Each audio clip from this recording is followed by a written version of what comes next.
Nakakabahala, ang pagpapakamatay ang pangalawang dahilan ng kamatayan ng mga kabataan from 15 to 29 years old. At sa Pilipinas, kumusta naman ang depression?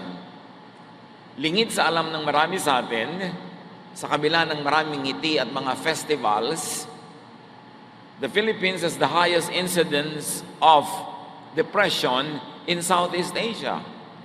At least 4.5 million Filipinos are considered to be depressed. And as many as 7 Filipinos commit suicide every day. Noong 2011, according to the World Health Organization, 16% of Filipino students aged 13 to 15 had seriously considered suicide, and 13% had actually attempted suicide. Sa Visayas, lalo sa Cebu, the highest seekers of counsel are high school students and wives of OFWs. Ito isang epidemic na halos hindi nahahalata, hindi napapansin, at kung minsan ay ayaw kilalanin dahil may kasamang stigma o negative image. What are the causes of depression in the Philippines according to studies? Karamihan, family and social issues. Di pagkakaunawaan sa pamilya at sa mga kaibigan, relationship and bullying among teens. Yung nape-pressure ng barkada.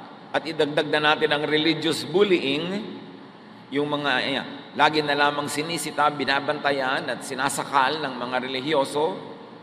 Natural disasters, of which we have abundance of, ay dahilan din ng napakaraming depression. Depression ng mga survivor at depression ng mga social workers at ibang kamag-anak na nagsusuporta sa mga survivors. According to studies, one great cause of depression in our country is traffic and poverty, including academic work. Paano ba nalalaman at nasusukat o nakahalata ang depression?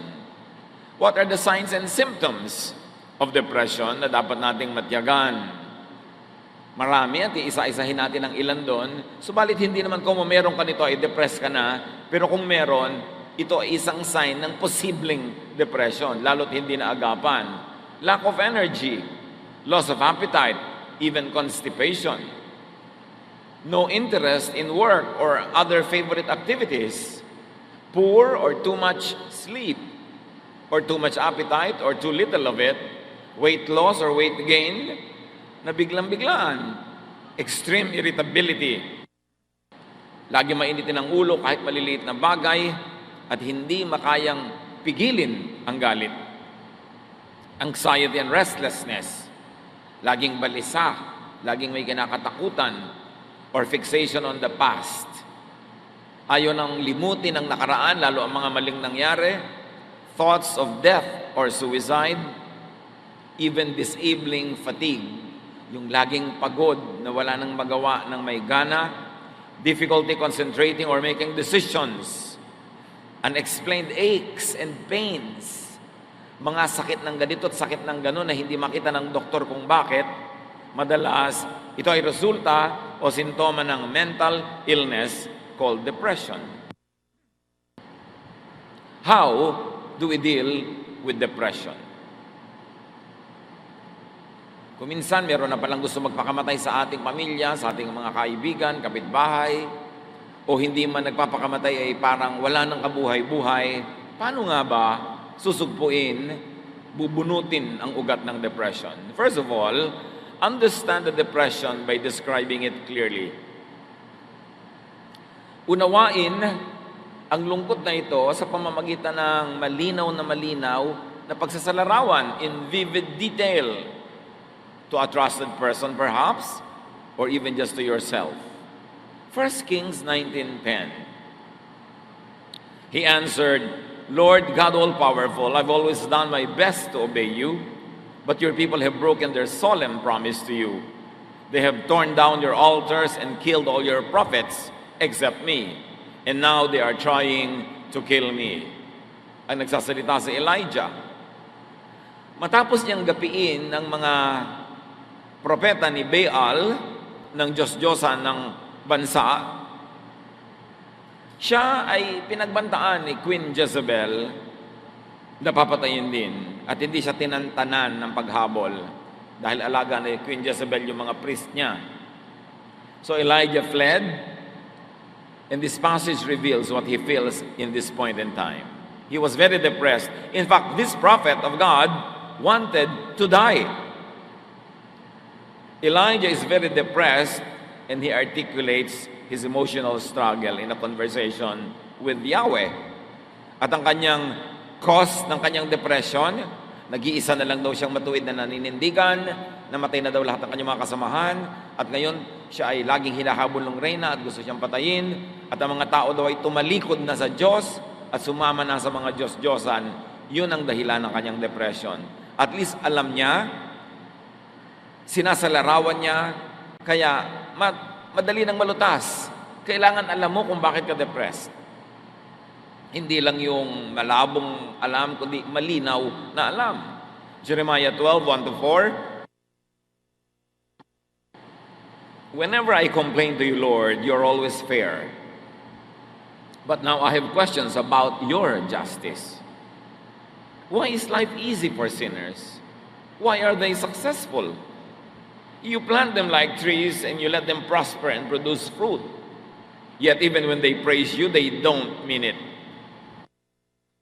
But you know, Lord, how faithful I've always been, even in my thoughts. So drag your enemies, drag my enemies away and butcher them like sheep. How long will the ground be dry and the pasture lands parched? The birds and animals are dead and gone. And all of this happened because the people are so sinful. They even brag, God can't even see the sins we commit. Ito, depressed na depressed din ang propetang ito. Alam nyo ba na marami sa mga religious leaders ay depressed sa bigat ng mga dinadala, sa mga nadidinig ng mga suliranin, sa mga nilulutas ng mga suliranin ng mga tao, pinamimigitnaan ng mga hidwaan, sa dami ng mga gulo ng mga anak ng Diyos, sa mga mananampalataya, sa dami ng mga umuusig at nagbabatikos. Marami, in fact, according to studies, kahit sa Pilipinas, maraming religious leaders are seeing psychiatrists. Kasi mabigat ang dala. Itong si Jeremiah was depressed, and he expresses the cause of his depression. Kaya pala siya labis-labis na nalulungkot at nade-depress. Bakit daw yung masasama ang umaasenso? Bakit daw yung masasama ang sasarap ng buhay? At yung mga makadiyos tulad niya, ang siyang nahihirapan. At ito ay idinaing niya, sinabi niya ng walang kagatol-gatol kay Yahweh. So alam niya kung bakit siya depressed. At sinasabi niya yon. Knowing the enemy is important in overcoming it. Knowing what depresses you is important. Kung meron sa atin, naway wala. But according to statistics, meron dapat. Kung meron sa ating nade-depress, unawaing mabuti kung bakit. Alamin ang dahilan. Sabihin mo sa malinaw na salita, kahit sa sarili mo lang manalamin ka, nalulungkot ako, nade-depress ako kasi ganito, ganon. At kahit na yung dahilan mo ay walang kwenta sa tingin ng iba, may kwenta yun sa'yo, kaya ka nga nade-depress. Katulad dito, itong si Jeremiah, ang mismong ikinaka-depress niya, sabi sa Diyos, nasa na inyong katarungan? Bakit ganon? Yung mabubuti ang nagdurusa, yung mga masasama, sila itong nagpapasasa sa saya sa buhay. Hindi siya nahiya sa Diyos na aminin na nade-depress siya doon. At tinatanong niya sa Diyos yung ganong tanong, hindi siya nahiya at tinanong niya talaga. Kahit naman hindi mo itanong, alam naman ng Diyos na tanong mo yun bakit itatago mo pa? Kaya mahalaga, inilalabas. Understand the depression by describing it clearly. Then identify the causes of depression. Una, inuunawa mo kung ano ito, at pagkatapos, ano ang pinagmumulan. Depression is not only something people have, but also something people do. Na ang ating mga depression at lungkot, kadalasan ay bunga ng ating mga ginagawa, ng ating mga gawi, ng ating mga nakasanayan, mga habits, and they could cause depression. Depression is an active experience. And what are the sources of depression? physiological or physical sources.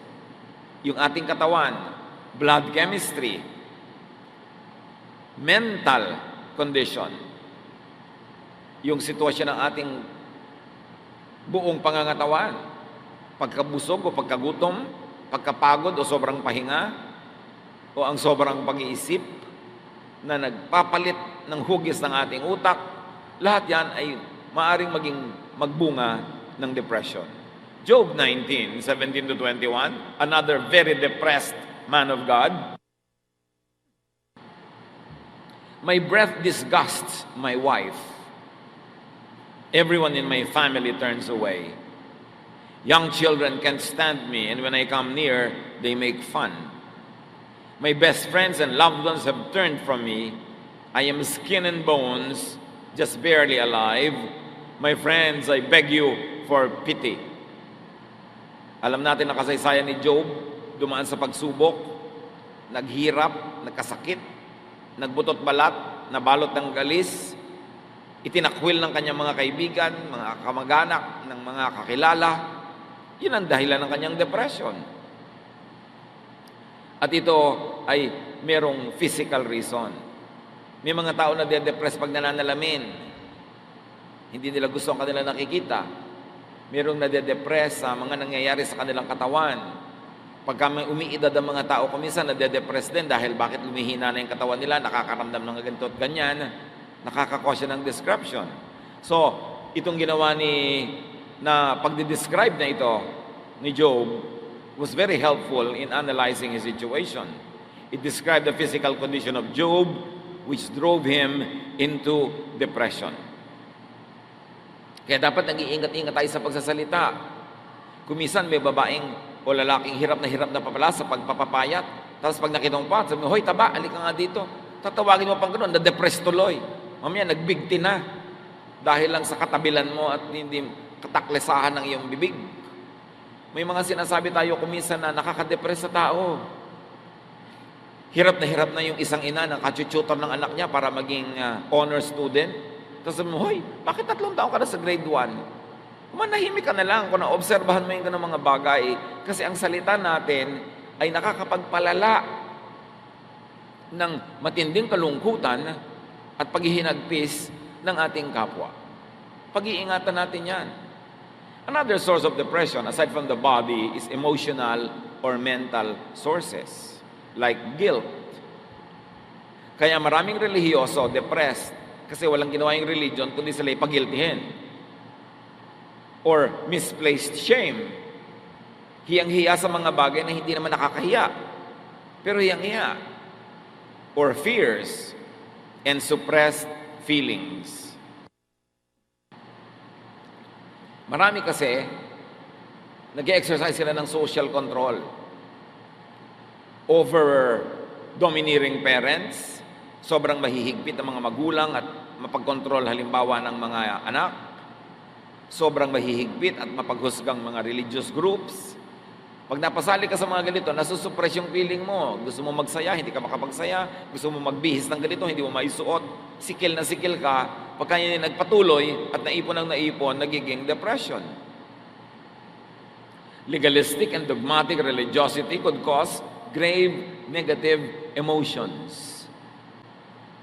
Mas marami nagsusuicide na relihiyoso kaysa yung mga taong hindi relihiyoso. Kasi sikil na sikil. Akala nila galit ang Diyos sa sumasaya, ayaw ng Diyos nang natutuwa ka sa buhay, kaya lagi nilang inililihim, itinatago ang tunay nilang nadarama, ang nangyayari na de-depress. Kaya si Jesus ay nagagalit sa mga relihiyosong taong sobrang magpahirap sa mga tagasunod sa kanila. Binibigyan ng mga impossible expectations. Matthew 23:4, sabi ni Jesus, ang ganito daw ng mga religious leaders, they pile heavy burdens on people's shoulders and won't lift a finger to help.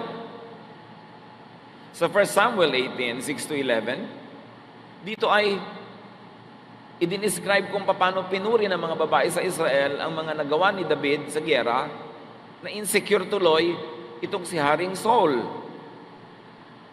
David had killed Goliath, the battle was over. As the enemy went along, women came out of each Israelite town to welcome King Saul. They sang, "Saul has killed 1,000 enemies. David has killed 10,000." This song made Saul very angry, and he thought, they are saying that David has killed 10 times more enemies than I ever did. Next, they will want to make him king. Saul never trusted David again. Nakita nyo, dahil sa kanta ng mga kababaihan na yon, na insecure yung king, at napahamak din si David. Meron kasi mga tao hindi nag-iingat sa sinasabi nila. Huy, bakit ang ate mo mas mataas ang grade kesa sa'yo? Nakaka-depress ka na pala. Bakit mas maganda siya kesa sa'yo? Bakit ganyan? Yung mga pinsan mo successful, ikaw hindi. Comparisons. So these women were comparing David and Saul. Verse 10, the next day the Lord let an evil spirit take control of Saul, and he began acting like a crazy man inside the house. David came to play the harp for Saul as usual, but this time Saul had a spear in his hand. Saul thought, I'll pin David to the wall.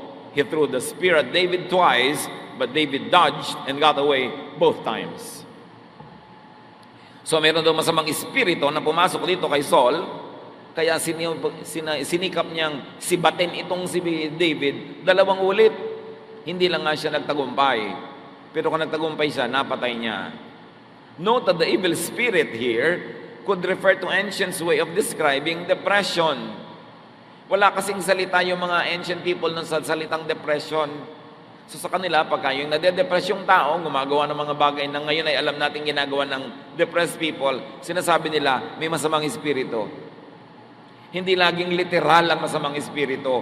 Kulang lang sila ng kaalaman sa siyensya para i-describe clinically yung nangyayari. Kasi para naman talagang tinitirhan ng demonyo, yung grabe ang depression. Kung hindi pinapatay ang sarili, pumapatay ng iba. So identify the cause or causes of depression. In Saul's case, it was envy. Envy that was encouraged, nurtured by these women who were singing songs that made the king insecure. Meron silang pananagutan doon kung bakit nagkaganon din yung hari. Another way to deal with depression is to uproot the causes of it. 1 Samuel 16, 14 to 19. The Spirit of the Lord had left Saul, and an evil spirit from the Lord was terrifying him. In other words, peaceful thoughts were not in his mind anymore, and he was filled with very troubling, depressing thoughts. It's an evil spirit from God that's frightening you, Saul's officials told him. Your Majesty, let us go and look for someone who is good at playing the harp. He can play for you whenever the evil spirit from God bothers you, and you will feel better. Dito maraming naguguluhan na nagbabasa ng Biblia, bakit daw pinapayagan ng Diyos yung evil spirito na maglabas-masok kay Saul. Terminology nga ng mga sinaunang tao for depression. So nung umalis sa kanya ang matino at tahimik na pag-iisip, syempre ang pumalit, magulo at violent na pag-iisip. At sabi ng kanyang mga tauhan, maghahanap po kami ng musikero, yung magandang tumugtog. At pagtaki kayo ay ginugulo ng espiritong yan sa inyong utak, tutugtog siya at kayo mapapayapa. All right, Saul answered, find me someone who is good at playing the harp and bring him here. A man named Jesse who lives in Bethlehem has a son who can play the harp. One official said, he's a brave warrior, he's good-looking, he can speak well, and the Lord is with him. Again, the evil spirit is thought to be the cause of the king's bad mood. The evil spirit could actually be depression. All the signs, the clinical signs are there. And the ancients thought that playing musical instruments, seeing beauty, and hearing good speech could drive away evil spirit. This demonstrates the attempt to deal with the cause of the depression. So na-identify nung mga tao ang cause of the depression. Sabi nila, evil spirit yan, tugtugan para umalis. Pero ang totoo, of course, they were trying to uproot the cause of the depression. But they were really applying what modern day practice would call therapy. Music therapy, aromatherapy, arts therapy. Kasi sabi si David daw, good looking, magandang tingnan, maganda ang tinig, maganda magsalita. In other words, soothing to the senses. Na ngayon, pinapractice even in psychiatry therapy. Pag stress ka, pupunta ka sa isang spa, may aromatherapy, merong touch therapy, sari-saring therapies. So talagang depression yung kanilang nilulutas. Modify and improve your lifestyle if you see symptoms and signs of this. Eliminate or minimize lifestyle problems. At ito ang ina-identify ng modern science na nagiging cause ng maraming incidents of depression. Overworking.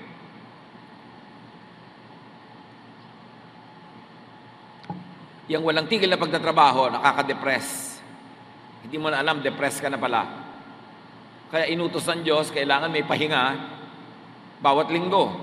Huwag kang magmimintis ng pahinga. Pag nasobrahan ka ng pagod, pwede ka ma-depress. Lack of exercise. Yung laging ayaw kumilos, laging tinatamad, laging nakatihaya, nakataob, nakatagilid, nakatiwari. Pwede yan mga kandidatang ma-depress. Kasi dapat ikinikilos mo ang iyong katawan para mag-circulate ang iyong dugo. Procrastination. Yung lahat ng gusto mong gawin sa buhay na inuurong mo, pinapabukas-bukas, nagigilty ka rin sa kalooban mo na hindi mo nagagawa yung trabaho, nai-stress ka na marami kang unfinished work. So procrastination o pagpapaliban ng dapat gawin can also cause depression. Imbalance spirituality. Yung puro langit ang iniisip, nandito pa sa lupa, hindi na nakatungtong sa lupa, sa ulap na nandun yung utak. Imbalanced. And unresolved stressors like separation from loved ones, isolation due to rejection, repression or suppression of inner feelings, guilt, fear, lahat ng yan, mga sakit ng utak. Know and solve the cause. Proverbs 12:25-26, worry is a heavy burden, but a kind word always brings cheer. You are better off to do right than to lose your way by doing wrong. So ano daw yon? Worry is a heavy burden. Pag worrier ka, tendency, madedepress ka. Walang ginagawa kundi mag-alala, mag-isip, matakot, mangamba. Pero sabi, yung mabuti, mabait, magandang salita, nakakapagpasaya. So may nagwo-worry na nga, pagpasok mo, dadagdagan mo pa. Hindi siya sumaya. Lumala ang kanyang nararamdaman. You see the ministry of words? With the words that we say, we can hurt or heal people. We can encourage or discourage. We can be a blessing or a curse.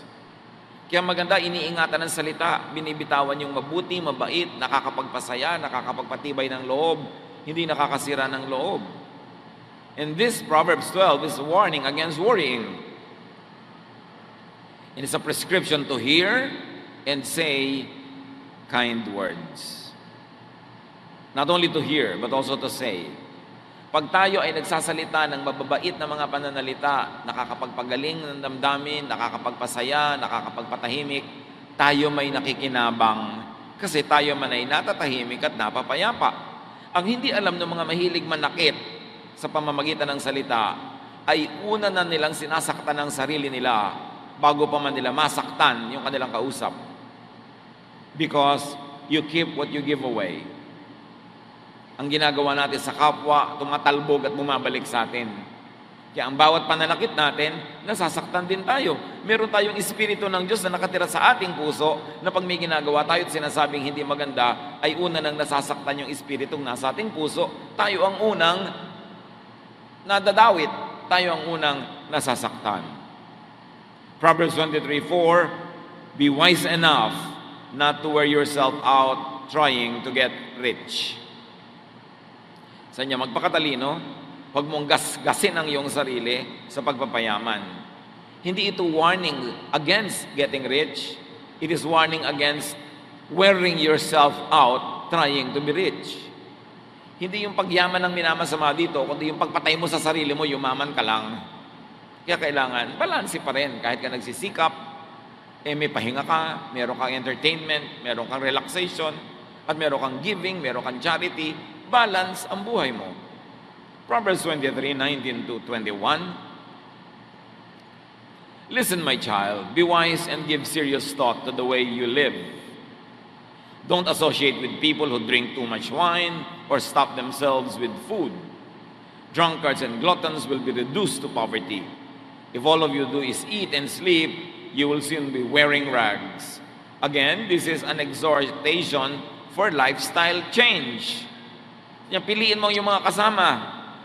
Huwag ka sumama sa mga lasenggo, sa mga sobrang masisiba, mga matatakaw. Walang ginawa kundi mag-inuman, magkainan, ipaghihirap mo yan.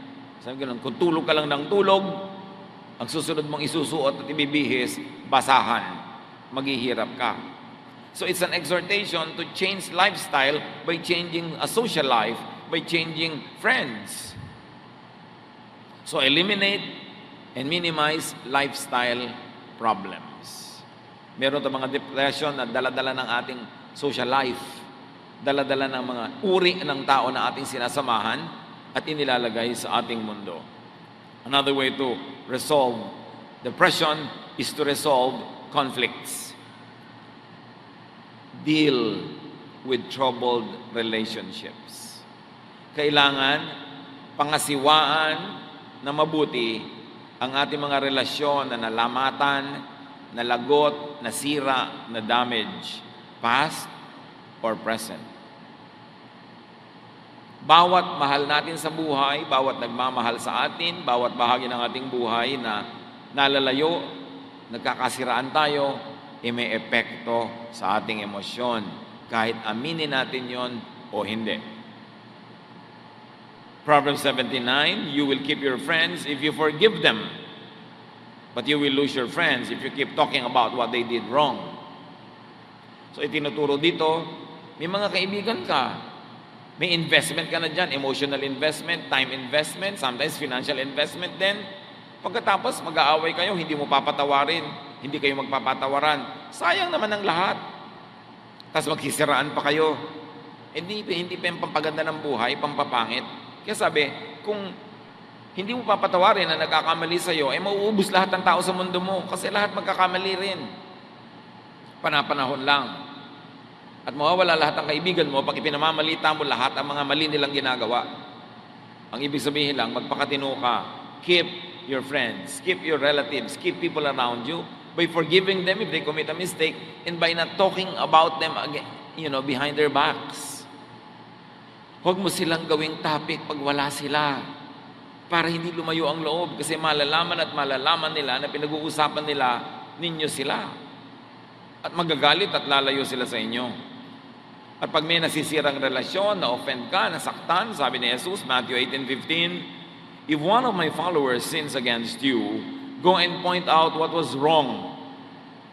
But do it in private, just between the two of you. So sabi ko nun, pag kami nagkamali sa'yo, kausapin mo ng pribado, sarilinan, kayong dalawa lang. Para makapagpaliwanag siya, maintindihan mo. Kung mali siya, makahingi siya ng tawad. At kung nagkamali ka ng akala na may ginawa siyang mali, malaman mo ring mali ka. Sabi, pero huwag ka na magsangkot na ibang tao. Dadami lang ang magpapadagdag sa gulo. Kayo na lang dalawa ang mag-usap. Kung gusto mo talagang magkasundo kayo, siya ang kausapin mo. Huwag mo siyang gawing topic ng usapan pag iba ang iyong kausap. Kasi gulo ang pupuntahan ng ganong paraan. Resolve conflicts. Kung meron tayong mga nasirang mga relasyon, habang hindi natin inaayos, yun ay isang sama ng loob na nasa loob ng ating puso. Can you imagine? Sama, tapos nasaan? Nasa loob. Sino ang masisira? Di ikaw, sama ng loob. Kaya yung may sama ka ng loob sa tao, hindi mo pinagtatapat, hindi mo sinasabi, hindi siya nagkakaroon ng pagkakataong ipaliwanag ang kanyang sarili o kaya ay humingi ng tawad. Kim mo yung sama ng loob. Sino sisirain nun kundi ikaw? At pagka yun ay ipinaghalo-halo mo pa yung mga iba pang mga pinag-usapan na natin, the cause that depression, ikaw talaga ay madedepress. At sometimes, wala kang kamalay-malay, ano ba talaga ang tunay na dahilan? Bakit ka matamlay? Bakit ka walang sigla? Bakit ka natatakot? Bakit ka bugnutin? Yung pala, may depression. A sure way to deal with depression is to do good. Gumawa ng mabuti. Affirm and improve your self-worth and that of others. Make yourself and others feel good. Connect with positive people and feelings. Give yourself and others pleasure and satisfaction. Make yourself and others happy. Sa madaling salita, iwasan o bawasan o tanggalin ang depression sa pamamagitan ng kaiga-igaya, masayang pakiramdam. Pasayahin mo ang iyong sarili, pasayahin mo ang iyong kapwa, at sa climate of happiness, you will thrive. Your emotions will heal. The best part of you will come out, and you will be a good product of God's work. Proverbs 14:22, you will earn the trust and respect of others if you work for good.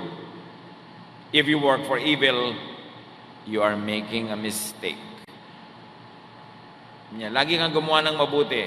Yan ang tamang gawin.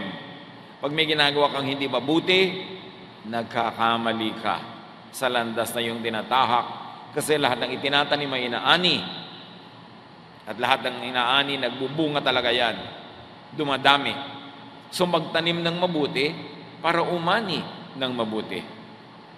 Ang itinatanim nating masama, inaani din natin sa ating buhay. Magandang ministry to make yourself and others feel good, not feel bad. May mga tao, ang gifted sila at making people feel bad. Pinapalungkot, nilalait, minamaliit, iniinsulto, kinakawawa, sinasaktan. Hindi yun ang makadiyos na paraan ng pamumuhay at pakikipagkapwa. Sabi sa Ecclesiastes 8:15, so I think we should get as much out of life as we possibly can. There is nothing better than to enjoy our food and drink and to have a good time. Then we can make it through this troublesome life that God has given us here on earth. Sabi niya, alam niyo kung ano ang aking natanto? Dapat matanggap mo mula sa daigdig, mula sa buhay, mula sa langit, ang lahat ng pwede mong matanggap na magagandang bagay. Wala nang hihigit pa na karanasan kaysa masarapan ka sa iyong pagkain, sa iyong iniinom, at masayahan ka sa dumadating at dumaraang oras. Sabi ganon, pag masaya ka, pag nag-e-enjoy ka, malalampasan mo ang lahat ng hirap dito sa mundo. Sabi, napakahirap ng buhay, sabi ni Solomon, maraming pagsubok, maraming sakit, pero kailangan, para ka mag-survive, may enough deposit ka of happiness in your heart. Kasi maraming magwi-withdraw dyan. May mahal ka sa buhay na mamamatay, mayroong magkakasakit, may mapapahamak, may mapapariwara, mayroong mabibigo, at pwede mangyari rin yun sa iyong buhay. Pwede kang malugi sa negosyo, dapuan ng sakit, madapa, masagasaan, pwede kang iwan ng pinagtitiwalaan mo, iwan ng, o kaya dayain ang iyong pinagtiwalaan. Ang daming pwedeng hampas na dumating sa buhay na ito. Kaya sabi ni Solomon, dapat marami kang inipong saya sa loob ng puso mo. Tuwing kaya mong kumuha ng saya, ilagay mo, kahit maliit lang. Pwede kang magsaya, ilagay mo. Meron kang pasayahin mo, para marami kang deposit. Dahil hindi titigil ang universe ng kawi-withdraw mula sa iyong bank of happiness.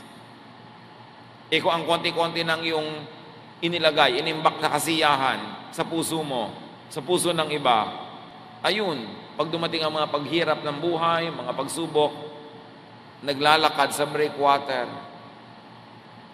nagtitirintas, wala namang buhok. Nakatingin sa malayo, walang tinatanaw.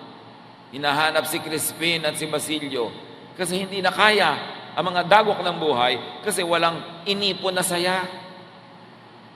Kaya mga kapatid, kung may nakikita kayong taong nagsasaya, huwag niyong itaboy. Huwag ninyong pigilan. Kasi hindi nyo alam kung kakalampas-lampas lang niya sa trahedya at ngayon lang siya nakaka-recover. Tulungan nyo siyang magsaya. Pero siyempre, sa pagsasaya naman natin, not at other people's expense. Hindi yung kanta-kanta ka ng karaoke, alauna ng umaga, nabulabog na lahat ng kapitbahay mo. Yung kasiyahan mo, pagdurusa naman ng iba. Dapat, meron ka ring respeto sa sarili. Pero yung pagsasaya natin na hindi naman tayo nagnanakaw sa iba ng kanilang katahimikan, kapayapaan at kasiyahan, Solomon, the wisest man ever, prescribes that. So niya, tuwing kaya mo mag-enjoy ka. Kasi maraming panahon ng lungkot. Maraming panahon ng pagdurusa. So yung pwede ka magsaya ka na. Kasi pag pagdurusa time, hindi ka pwede magsaya. So dapat pag may chance, samantalahin. Do good. Pleasure is an antidepressant. Happiness is an antidepressant. Daig pa niya ng mga pills na nabibili mo pagka meron kang kasiyahan. Kaya, pipili-piliin mo rin yung kasama mo sa buhay, yung masaya din kasama. Hindi yung pagkasama mo, ang lungkot-lungkot yung dalawa kasi wala na siyang ginawa kundi magreklamo, umatungal, manira, mamintas, puro negative, mahahawa ka doon. Siyempre, sa mga grabing depression, seek a spiritual counselor or a specialist doctor. And that is to rule out physical causes and to conduct therapeutic counseling. Pag may nade-depress, ang unang-unang ginagawa ng trained counselor, makipag-interview at alamin kung yung kanyang depression ay chemical or physical. Bago sabihin na yun ay spiritual o emotional, may nai-eliminate. Sabi sa Proverbs 28:26, it is foolish to follow your own opinions. Be safe and follow the teachings of wiser people. So dapat magpa-counsel ka sa spiritual counselor, sa clinical counselor, para malaman kung ano ba talaga yung gumugulo sa iyong buhay. At huwag kang mahiya na magpa-counsel. Pagka nakakakita ka na ng buwan doon sa tasa, pag nakakarinig ka na ng mga umaawit sa iyong tenga na wala naman, kailangan mo ng counselor at huwag kang mahiya, huwag mong itago yan kasi you need help. Hindi mo pwedeng pagalingin ang sugat kung tatakpan mo. Kailangan mo siyang tanggalan ng takip, ibunyag, ihayag, langgasin kahit mahapdi, linisin para gumaling. Pero yung tatakpan, mabubulok sa loob. Kaya kung tayo nade-depress, dapat nating sabihin sa isang napagkakatiwalaan o sa isang spiritual or clinical counselor para tayo matulungan kung hindi na natin kayang tulungan ang ating sarili. People who want to stop taking medication must first consult their doctor. I want to emphasize this kasi may mga tao na mga depressed, meron silang mga iniinom na gamot, kung minsan may biglang magka-counsel sa kanila, ay itigil mo ang pag-inuman ng gamot. Kailangan itatanong mo sa doktor yan bago mo itigil, huwag kang makinig kung kani-kanino. Kasi may mga tumitigil na biglang nasisira ang chemical balance ng kanilang katawan at biglang tumatalon mula sa building. I have a friend who jumped from a building in Europe kasi he was taking antidepressant treatments. In-advise lang siya bigla ng kanyang weight consultant, yung nagpapapayat sa kanya, na itigil ang mga ganito, itigil ang mga ganon, itinigil naman niya. Yung pala, naggrabe na ang depression na nangyari doon sa tao at tumalon sa building. One of the finest persons I know on earth jumped off a building and died because of improper medical advice. Lalong-lalo yung mga pagtitigil ng gamot o pag-inom nito, kailangan professionals ang tinatanong natin tungkol dyan. Meanwhile, most treatments in the Philippines of psychiatric or depression issues are medical and chemical instead of kind words. Di ba sinabi na sa Bible? Kind words. Kind words can heal. Correct words, encouraging words, faith, belief in God, fellowship with fellow believers. Nakakagaling yan. Pero madalas, sa mga professional sa Pilipinas, resetahan ka na lang ng gamot. Binibili mo, may instant relief. Meron ka talaga napapala agad, pero ang tunay na nagtatagal ay yung kind words. Yung pagbuo muli ng kalooban na nasira, na nabasag, na nahati, na nawasak. Kasi temporary lang yung relief na nanggagaling sa chemicals o mga gamot. Napakadali namang, uminom ka nito para ka makatulog, para hindi na kita problema. Pero yun lang ba talaga ang paggagamot, lalong-lalo sa mga may sakit sa pag-iisip? What are the ways to overcome depression? One, of course, is biologically based intervention. Yung pinag-uusapan natin, paggagamot, medicine. This involves prescription of antidepressant drugs. May instant relief under proper medical advice.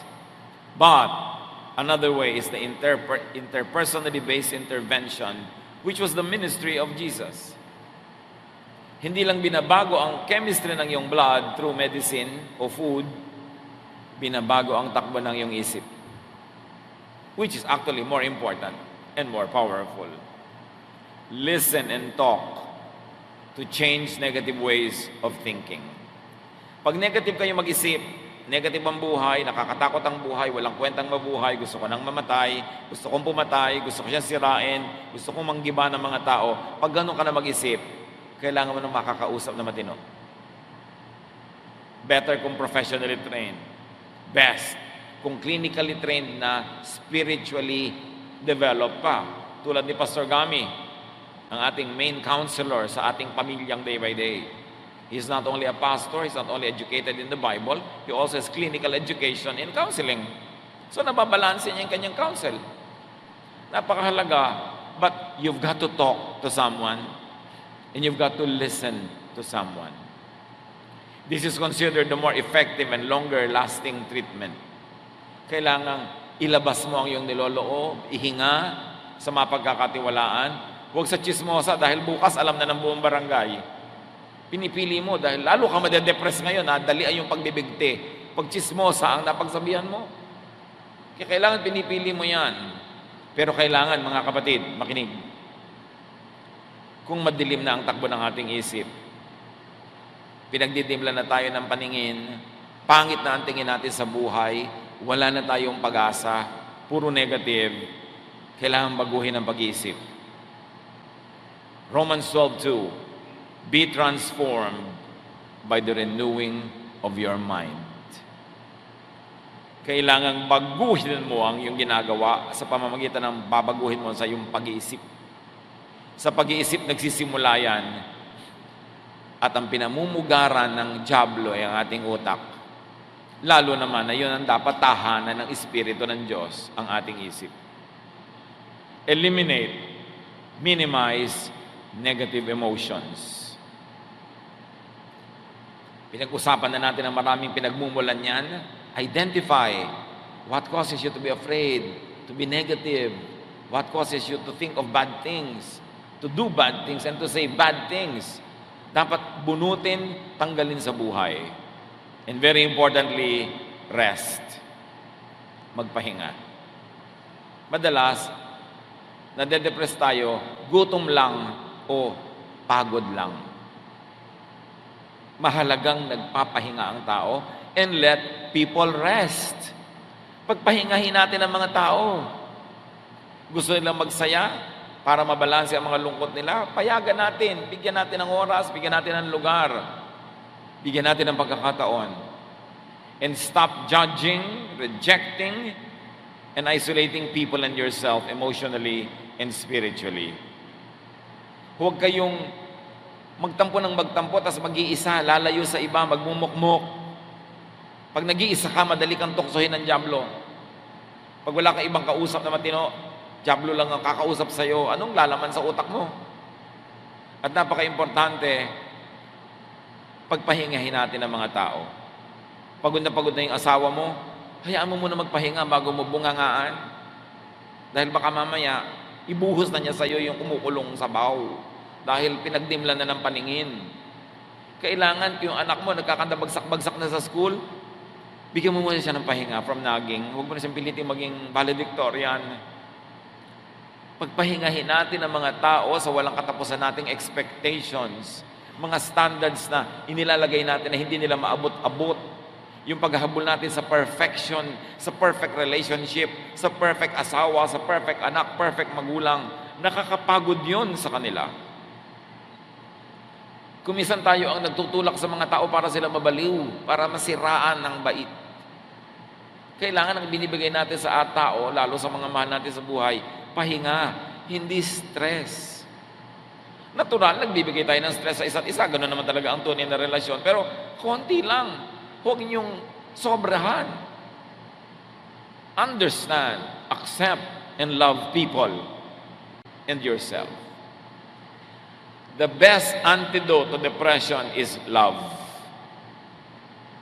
Pag alam mong mahal ka, alam mong tinatanggap ka, inuunawa ka, naku, hindi ka dadapuan ng depression. Ang pinamumugaran ng depression ay yung nag-iisip na hindi ako mahal, hindi ako naintindihan, hinuhusgahan ako, ipinupwera ako. Tumigil tayo ng pagpupwera sa ating sarili mula sa karamihan at huwag tayo magpwera ng iba. Hoy, kagalit natin si huwag natin siyang kakausapin. Wala dapat ganyanan. Lumayo ka sa kanya, ihiwalay natin siya, parusahan natin. Kung minsan, hindi na ibigay ng asawa mo yung gusto mo, paparusahan mo ng hindi mo kakausapin ng isang linggo. This is an isolation that can drive people crazy. There are many ways to get what you want, but not by punishing people in a psychological or emotional or spiritual way. 1 Peter 4:8, above all, love each other deeply, because love covers over a multitude of sins. Yan lang naman ay tinuturo ni Jesus. Pag-ibig. Mahalin mo yung nagkakamali, patawarin mo siya. Mamahalin ka rin niya, papatawarin ka rin niya. Tahimik ang mundo. Pero subukan mong huwag magpatawad, hindi ka rin papatawarin. Hindi walang katapusang gera yan. Subukan mong magalit, magagalit din siya. Hindi walang katapusang stress. Is this the way you want to live? Dapat nababago ang ating pag-iisip, ang ating lifestyle, ang buhay natin araw-araw dahil kay Jesus.